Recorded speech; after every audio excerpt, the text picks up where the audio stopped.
আজকে বাংলাদেশের পার্বত্য চট্টগ্রাম এলাকাতে যেভাবে ওখানকার সংখ্যালঘুদের উপর অত্যাচার করা হয়েছে সেটা সারা বিশ্ব দেখছে।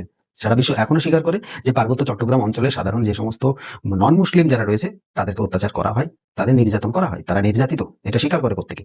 যখনই নির্যাতিত হবে তখনই তারা তো অন্য দেশের ডিমান্ড করবে, তখনই তারা বলবে আমাদেরকে সেপারেট করো। যদিও এই পার্বত্য চট্টগ্রাম একটা সময় ভারতের অংশ ছিল, একটা সময় কি 1947 সালে তারা ভারতের পতাকায় ওখানে উড়িয়েছিল। তারপর পাকিস্তান বিভিন্ন রকমের যখন ভারত বিভাজন হয় তখন কিন্তু পাকিস্তানের দিকে ফেভার করেছে। আমাদের ব্রিটিশ সরকার যখন ভারতকে বিভাজন করে দিয়ে দেশ স্বাধীন করে দিয়ে চলে যায় তখন কিন্তু পাকিস্তানকে ফেভার করেছে তারা। তাই বিভিন্ন এলাকা যেগুলো নিয়ে দ্বন্দ্ব হতে পারে সেগুলো কিন্তু পাকিস্তানের মধ্যেই রেখে দিয়েছিল তারা।